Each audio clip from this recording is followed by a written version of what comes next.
and the First Peoples Radio presents Amplifying Voices, a project which aims to preserve, promote, and revitalize Indigenous languages and cultures.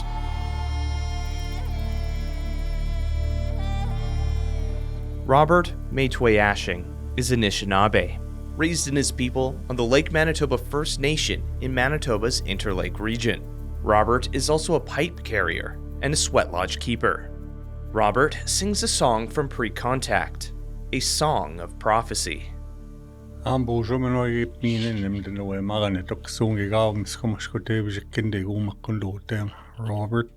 Maytwayashing is my English name and my family name.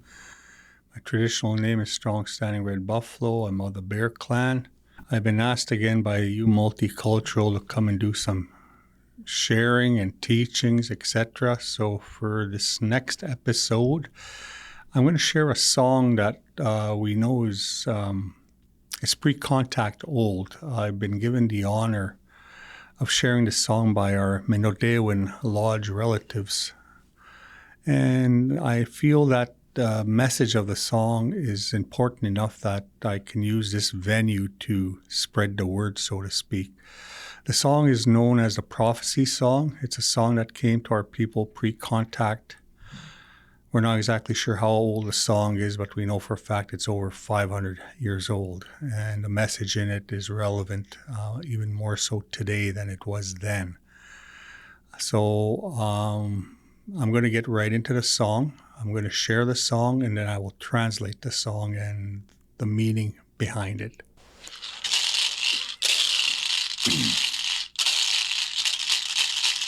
Ambe machata cheba pita pan ega ken me gome aina konegea ega ken me gome Kaina konegea ambe machata sheva pita pan ega ken me gome Kaina konegea Ega kene me gome Kaina konegea Ambe machata Sheba pita pan Ega kene me gome Kaina konegea Ega kene me gome Kaina konegea Ambe machata Sheba pita pan Ega kene me gome Kaina konegea Ega kene me gome Kaina konegea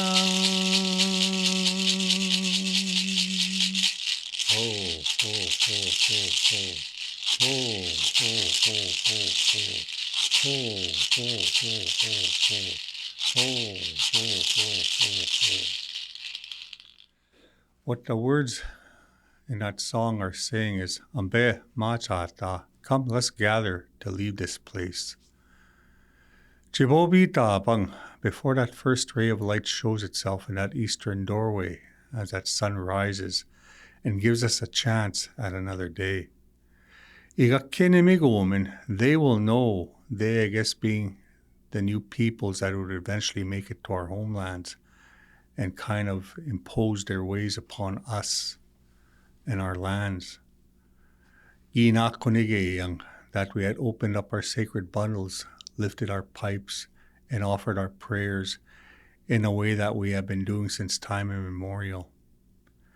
That song came to our people as a warning of a time period in this land we now call Canada, which was from the late 1880s to the early 1950s, where the government of Canada came out with a law that prohibited our people from speaking our languages, sharing our songs, wearing our clothing, for lack of a better term, conducting our ceremonies, in essence, praying in a way that we have prayed for eons.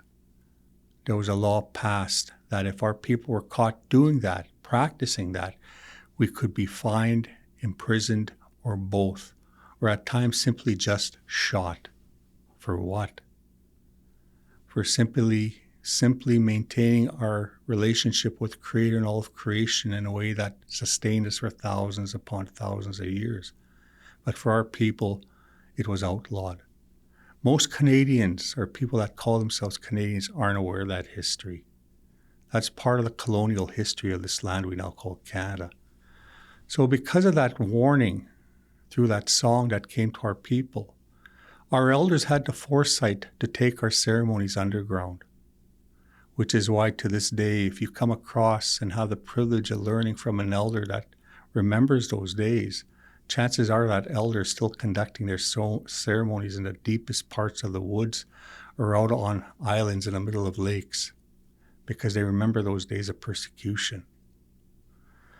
But because of that foresight, that's why I'm able to share this song today, because our ceremonies went underground. That was a form of protection for the future generations, of which I consider myself one, where now it's falling to me to share these teachings to the ones coming behind me. That is what has sustained us as a people for as long as it has, is our ability to share, to give, and to more so acknowledge spirit in its many shapes and forms. Because bottom line, we're all people of spirit. We are here in spirit, and someday when we go through that door we call death, we return to spirit. It's part of that sacred hoop of life. There's still some factions, for lack of a better term, within our own people that, because of, I'll call a spade, because of brainwashing that they've suffered, they still condone or they don't condone or they criticize our traditional practices. Again, certain belief systems had a big play in why that is today. But for the most part, there's a renaissance happening amongst our people where more and more of our people are returning to our old ways. And because of that, there's also prophecies of our people that stated there would be a time when the warriors of the rainbow, meaning people from all walks of life, would turn to the red man to seek guidance and direction in how to live harmoniously with our Earth Mother and each other and all our relatives. I believe we're in those times today because the very fact that I'm here today, being recorded with this medium, which is going to be shared wherever it's heard by people from all walks of life, i.e. warriors of the rainbow, is evidence of that prophecy coming to light. There's more and more people that are non-Indigenous entering our lodges. They're curious. They want to know. They want to learn. And a lot of them say that they feel more in touch with spirit through our ceremonies than the many years they may have spent in their own belief systems.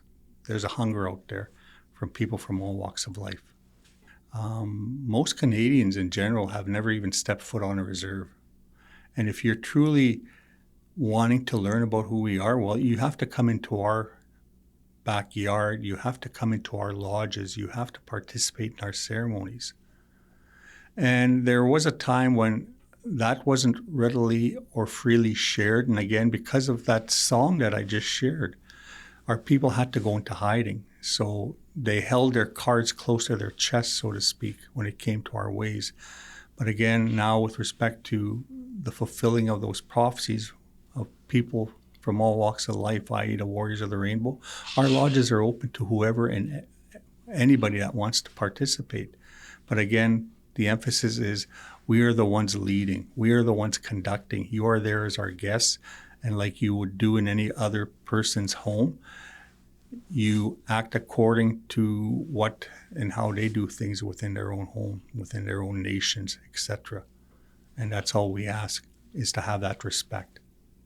I always remember the words of one elder that said, as far as truth and reconciliation goes, I personally, as an Indigenous person, have nothing to reconcile. I have done no wrong. I have kept up to my end of the bargain. Even with respect to, again, 8 years since 94 TRC recommendations came out, and to date, only 14 have been implemented. Well, what has to happen by both provincial, federal, and other forms of government is, for lack of a better term, again, using the English language, put your money where your mouth is. Without action behind the words, they are just words. Even a lot of these land acknowledgements that are happening everywhere now, from an Indigenous viewpoint, we see them as a feel-good mechanism for the non-Indigenous community, that it seems that they're doing something. But again, if you don't put action behind those words, it doesn't mean anything. Yeah, you're acknowledging it's our land. Yeah, you're acknowledging you took it from us, but what have you done to return it? That's just one example.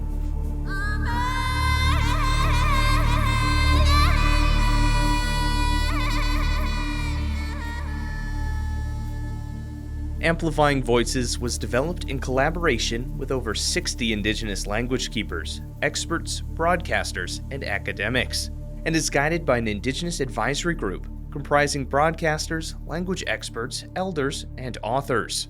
The project is produced by Multicultural and the First Peoples Radio, and funded through the Radio Fund of Canada.